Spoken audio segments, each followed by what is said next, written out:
Hey guys, so I will be telling you a story I've been writing for a little bit, or for quite a while, and it is called Soulmates. I will also be drawing, so you're not bored out of your mind.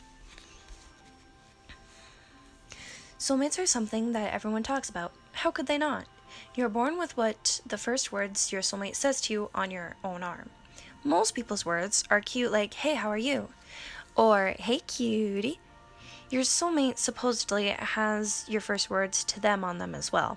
I'm 19 and still haven't found my so-called soulmate. Oh well. Not like I didn't know this was going to happen. Wasn't going to happen. Stuff like that always happened to me. In 10th grade, the year was 3010, I believe. And for half a year, I got bullied about what my soulmate is going to say to me. Come to think of it, those guys were extremely childish for even doing so. Sure, all they pretty much said was, hey, stupid, how are you and your soulmate? I would always tell them to go away, or I'm busy, then be on my merry way to class, smiling. My friend Adam also hasn't found his, but we're not soulmates. I can promise you that. He's not my type anyway. He looks more like the Greek god Apollo, or at least how I imagine him.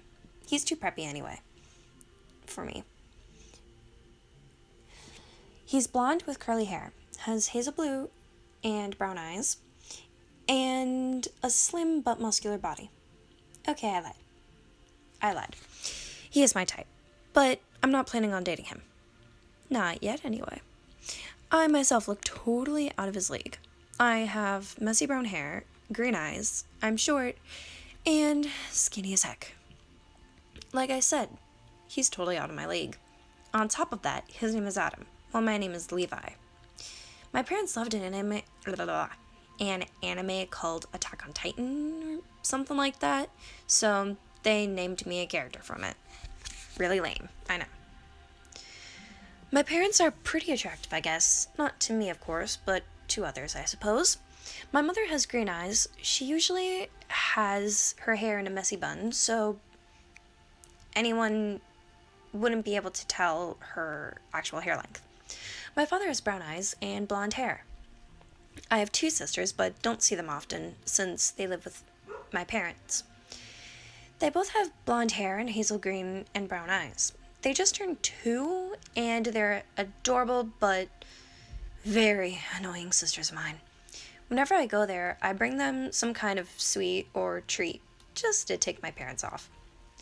Even though me finding my soulmate won't ever happen, Adam made me write small affirmations around my house. Most of them saying stuff like, maybe today will be the day, and today is going to be a great day. Stuff like that. I think it's poppycock, but it does make my day sometimes. When I read them, helps get my mind off of college and other stuff like that. I get my phone out and FaceTime Adam. He picks up almost immediately. The good thing about Adam is that no matter what, he'll always pick up his phone for me. People sometimes think we are dating, and we always say no. This one time, we decided to play along. This was 4 years ago, I want to say. We look at each other and do a sly smile.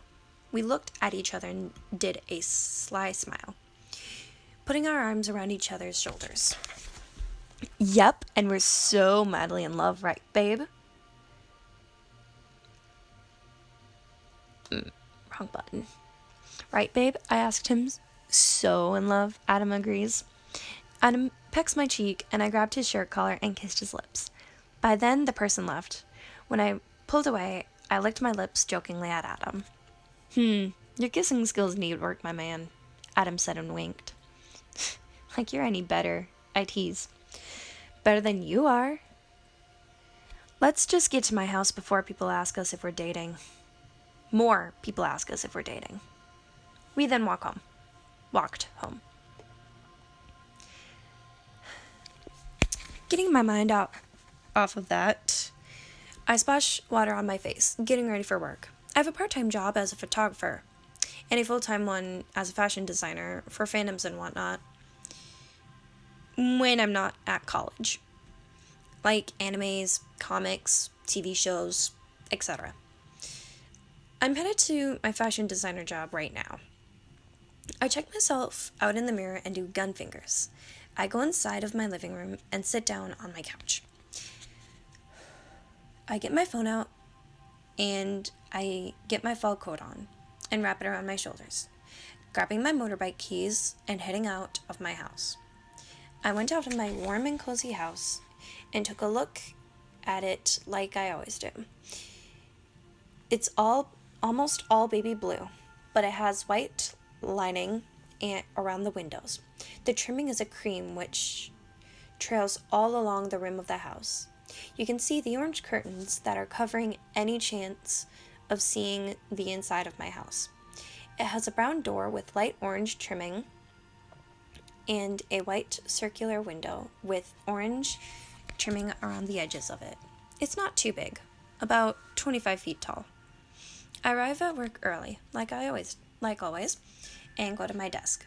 I take out my drawing book and start thinking of a design. I'm thinking of a crop hoodie of some sort. I need to go and ask my manager what my job is for today, since we're starting a new project and all. I stand up and go to find him, which takes me a good 6 minutes. After I find him, I ask him what fandom I need to design for. He looks at me and goes to his desk. I follow him, and he hands me a file after going into a drawer in his desk. I look at the file and see it's for Ori and the Blind Forest, which I've never heard of. I go back to my desk and look things up about Ori and the Blind Forest. Not sponsored. I set up my computer and type in Ori and the Blind Forest. I'm guessing it's a game and not a movie or something along those lines. Movies usually don't have that long of a title, and it sounds like it could be interactive. But of course I could be wrong. I click on the first site I see, which thankfully describes what the thing is. I was correct. It was a game. Is a game.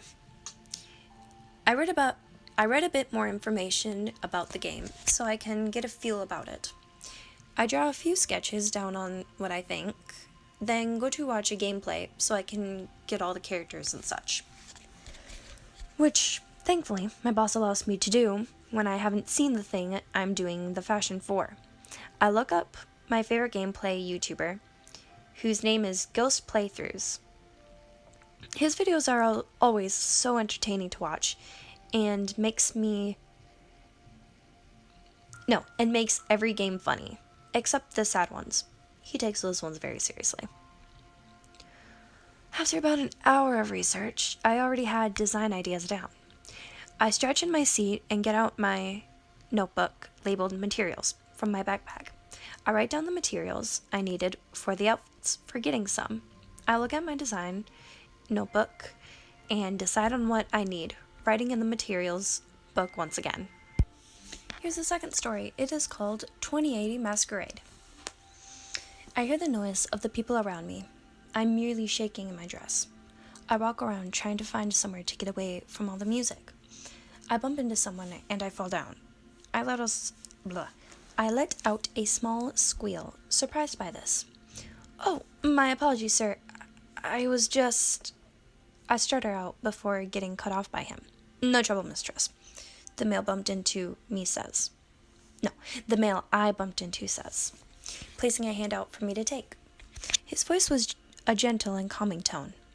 His hand was soft and gentle, but firm. He places a kiss gently on my hand after he helps pull me up. I blush, but he couldn't see due to my mask, thankfully. I smile, and he looks into my emerald green eyes. His eyes were a beautiful dark chocolate brown. My blush begins to leave the more I examine him. He was much taller than me, so it was quite tricky to look in his eyes fully. He had messy yet tamed blonde hair and fair skin. I, on the other hand, have an auburn orangish brownish, short messy hair and pale skin. He lets go of my hand. He smiles warmly at me. Would the pretty lady join me in a dance? He asked. Um, why me? I stutter. A very bad habit of mine. When I'm nervous, because I bumped into you and I owe you a favor. He pauses. Unless, of course, you have someone else to be with? No, I don't. I don't have a partner.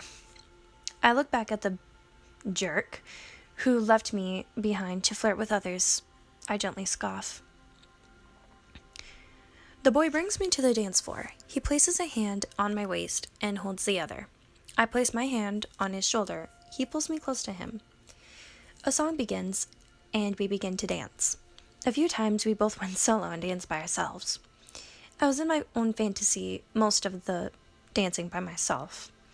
I didn't bump into anyone or anything, unlike how I normally do. Dancing with this stranger was the best time of my life, and I'm 19. After the song was over, I heard clapping and cheering. Only then do I notice that there was a large crowd surrounding us both. I tense up and stay in place. I feel someone's hand on my shoulder. A voice whispers in my ear. It's all right, you were wonderful. Take a curtsy, the boy says, sending shivers down my spine. I stop my tensing up and curtsy politely. Thank you. I blush. Aww. The crowd goes. The boy bows. Everyone begins to go back to either talking or dancing or eating. You're quite the dancer, miss, he says, attempting to ask my name not so subtly. Harper Ray Jessen, I say, smiling faintly. Gorgeous. Thank you. What's yours, I ask? Ethan Jesse Kapak, Ethan says. Are you the one who organized this ball? I question him, worried. He chuckles. Oh, no. My father is. He wanted to get me to talk to people. He begins to walk around a bit. I follow. He wants me to become more social and interact with more people. Be more like my twin, in conclusion. Younger or older twin? Not that it matters, of course. I say, panicking, afraid I might have offended him in some way. No need to get like that. Oh, shoot. No need to get like that. I'm the older twin. That's why he wants me to be more like him. He stops and faces me. I stop as well. You can see him over there. He points to a boy dancing and surrounded by others as he bends down to my level. And that is where I'm going to stop. Thank you all for listening.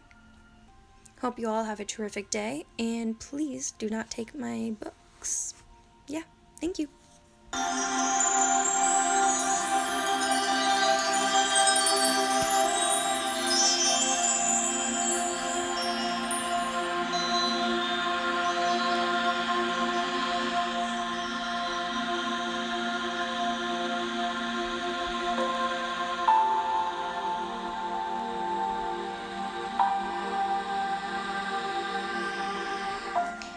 Sorry about all my hair going in